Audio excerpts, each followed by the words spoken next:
inilah kita akan diajarkan mengenai periode sejarah pergerakan nasional Indonesia. Salah satunya sejarah mengenai organisasi yang berhasil menyatukan berbagai kekuatan partai yang berbeda pandangan. Inilah hasil diskusi kita dalam video dokumenter mengenai organisasi GAPI atau Gabungan Politik Indonesia. Sebelum kita membahas lebih detail mengenai terbentuknya organisasi pergerakan GAPI beserta kiprahnya, kita perlu memahami bagaimana kondisi Hindia Belanda pada saat itu sehingga mengakibatkan terbentuknya GAPI. Kita akan mundur sekitar 6 tahun ke belakang sebelum GAPI resmi terbentuk.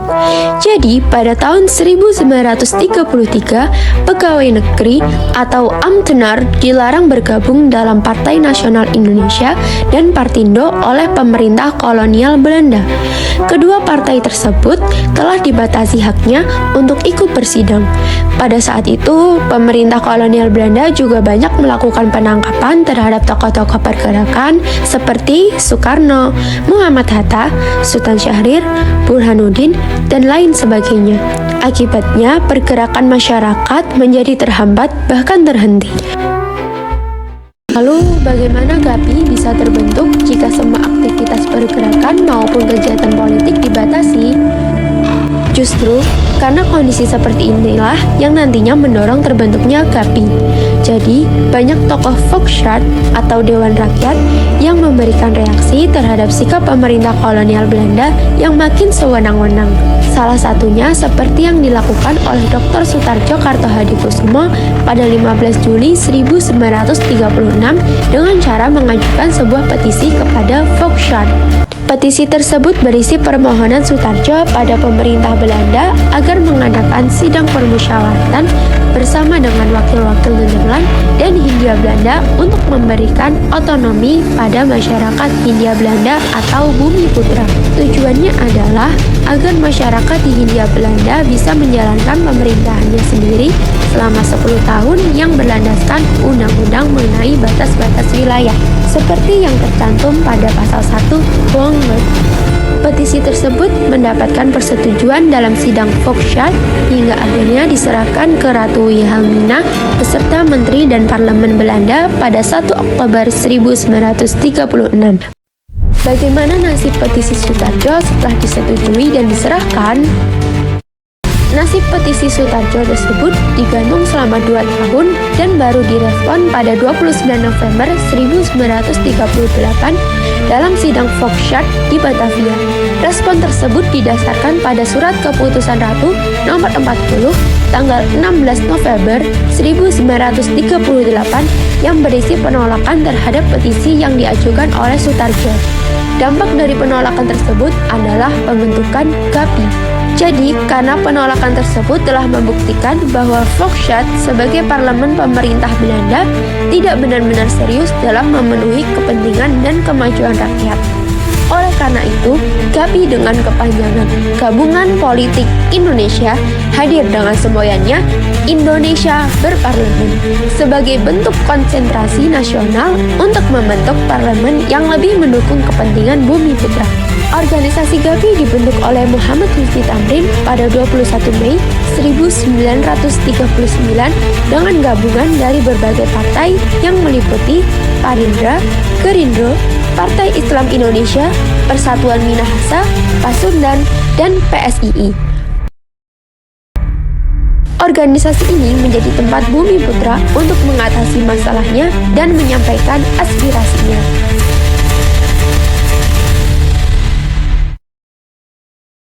Di dalam suatu perkumpulan pasti memiliki tujuannya sendiri, seperti halnya dengan GAPI. GAPI memiliki tujuan utama, di antaranya yaitu 1. Menyatukan partai-partai politik Indonesia dalam memperjuangkan kedaulatan pemerintah Indonesia. 2. Memperjuangkan demokratisasi pemerintah. 3. Mencegah konflik antar partai politik. 4. Menuntut pembentukan dari Parlemen Indonesia yang dipilih langsung oleh rakyat. 5. Menentukan nasib sendiri bagi bangsa Indonesia. 6. Meningkatkan kesadaran politik rakyat. Lalu, bagaimana dengan prinsip atau asas dari tujuan GAPI? Selain memiliki tujuan utama, GAPI juga memiliki asas atau yang biasa disebut dengan prinsip. Agar dapat mencapai tujuan utama dari GAPI, terdapat asas yang menjadi pedoman dari GAPI. Asas tersebut adalah 1. Hak dalam menentukan nasib bangsa Indonesia. 2. Persatuan Nasional Indonesia yang berpedoman pada prinsip kerakyatan. 3. Demokrasi sosial, politik, dan ekonomi. 4. Solidaritas antar Belanda dengan Indonesia untuk menghadapi fasisme. 5. Persatuan aksi seluruh rakyat pergerakan. Pengaruh GAPI. Meski GAPI belum mencapai tujuannya, keberadaan organisasi ini membawa pengaruh yang penting dalam sejarah pergerakan kemerdekaan Indonesia, yaitu pertama, GAPI merupakan organisasi politik pertama yang berusaha menyatukan partai-partai politik Indonesia dalam satu wadah perjuangan nasional. GAPI juga merupakan organisasi politik pertama yang mengusung gagasan Parlemen Indonesia sebagai bentuk pemerintahan demokratis di Indonesia. Kedua, GAPI memberikan inspirasi dan motivasi kepada rakyat Indonesia untuk terus berjuang melawan penjajahan Belanda maupun Jepang. GAPI juga memberikan contoh dan teladan bagi generasi muda Indonesia tentang pentingnya persatuan dan solidaritas nasional. Ketiga, GAPI meninggalkan warisan berupa tokoh-tokoh nasionalis yang kemudian berperan penting dalam perjuangan kemerdekaan Indonesia. Beberapa di antaranya adalah Muhammad Nusti Tamrin, Amir Syarifuddin, Sam Ratulangi, Muhammad Nasir, Ignatius Joseph Kasimo, Hendro Wahyono, dan lainnya. Kemudian, bagaimana tantangan yang dihadapi GAPI dengan pengaruhnya yang sangat penting tersebut? Setelah kita mempelajari mengenai latar belakang, tujuan, dan pengaruh dari GAPI terhadap bangsa Indonesia, kita akan membahas mengenai tantangan-tantangan yang dihadapi oleh GAPI. Dalam suatu organisasi, tentunya akan diisi oleh berbagai manusia dengan pikiran dan sudut pandang yang berbeda-beda. Begitu pula dengan GAPI. Dengan berbagai sudut pandang para tokoh, tentunya memunculkan masalah di dalamnya. Saat itu, GAPI yang dipimpin oleh M.H. Tamrin memiliki tujuan memperjuangkan kemerdekaan dengan membentuk fraksi nasional yang terdiri dari fraksi oposisi Volksraad dengan program kerja yang akan dilaksanakan oleh tokoh-tokoh di dalamnya. Beliau beranggapan bahwa orang-orang dalam fraksi nasional tersebut telah mewakilkan masyarakat Indonesia kala itu. Sedangkan terdapat satu tokoh yang tidak setuju dengan strategi memperjuangkan kemerdekaan yang dibangun oleh M.H. Tamrin. Tokoh tersebut adalah Muhammad Yamin yang beranggapan bahwa kemerdekaan sebaiknya melibatkan massa yang lebih banyak, terutama di pulau seberang atau Sumatera, yakni pulau kelahirannya. Muhammad Yamin menginginkan program kerja yang akan dilaksanakan oleh fraksi nasional diberitakan agar masyarakat mengetahui. Hal ini ditentang oleh M.H. Tamrin yang menganggap bahwa program kerja dari fraksi nasional bersifat rahasia. Selain itu, M.H. Tamrin menganggap bahwa M. Yamin hanya mementingkan kepentingan bersifat kedaerahan. Adanya hal tersebut membuat M. Yamin membentuk fraksi lain bernama GONI dengan kepanjangan Gabungan Nasionalis Indonesia pada tahun 1939 sebagai bentuk rasa kecewanya terhadap M.H. Tamrin. Ternyata tantangan yang dihadapi oleh para tokoh GAPI cukup besar sehingga membuat perpecahan di dalam tubuh fraksi nasional. Selain itu, tindakan M. Yamin yang cukup besar juga membuatnya mendapat kecaman dari berbagai pihak hingga kala itu beliau juga turut diberhentikan menjadi anggota Gerindra sesaat setelah resmi menjadi anggota Volksraad. Akibat pemberhentian ini, M. Yamin membentuk partai baru yang bernama Partai Persatuan Indonesia atau Parpindo, yang nantinya akan menjadi gerakan radikal dalam gerakan politik Indonesia berparlemen. Tantangan yang dihadapi oleh GAPI tidak berhenti di situ saja. Pada tanggal 19 September 1939, Tuntutan Indonesia Berparlemen mengeluarkan sebuah manifesto mengenai perolehan parlemen sejati bagi bangsa Indonesia akibat Belanda yang sedang terdesak akibat Perang Dunia. GAPI mengambil strategi diplomatis kepada pemerintah Belanda mengenai parlemen sejati tersebut. Hal ini lantas ditolak oleh pemerintah Belanda yang masih tidak percaya akan kemampuan rakyat Indonesia dalam mengambil alih parlemen. Akhirnya, para tokoh GAPI membuat rapat raksasa pada tanggal 1 Oktober 1939 sebagai bentuk unjuk rasa menarik simpati rakyat Indonesia terhadap aksi Indonesia berparlemen.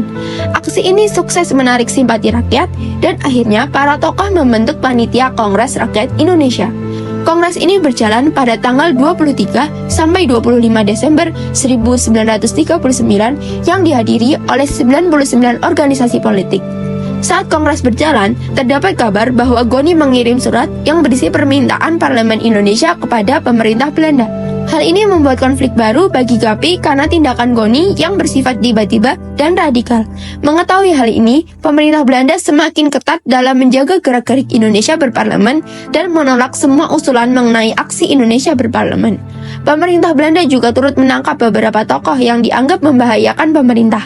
Salah satunya adalah M.H. Tamrin yang dianggap membantu Jepang dalam menyingkirkan kekuasaan Belanda di Indonesia.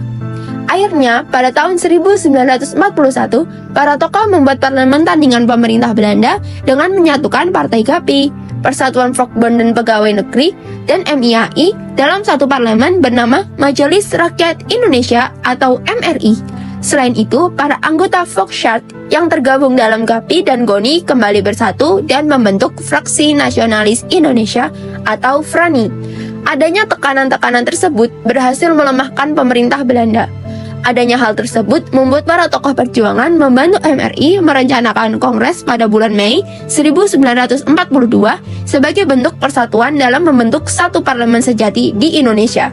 Namun, hal tersebut tidak dapat terlaksana setelah kedatangan sekutu Jepang di Indonesia pada 11 Januari 1942.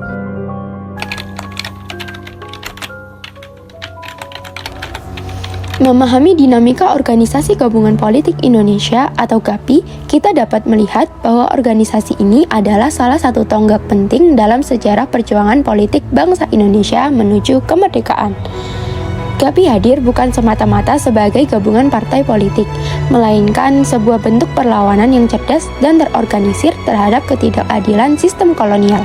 Melalui gagasan Indonesia berparlemen, GAPI memperjuangkan sebuah cita-cita besar, yakni terbentuknya pemerintahan yang demokratis dan berdasarkan kehendak rakyat. Meski tak seluruh cita-cita GAPI terwujud saat itu, semangat yang ditinggalkannya terus mengalir dalam denyut perjuangan bangsa. GAPI telah menanamkan pentingnya persatuan, kesadaran politik, dan diplomasi dalam mewujudkan kemerdekaan. Semoga video ini bermanfaat. Sampai jumpa di lain waktu.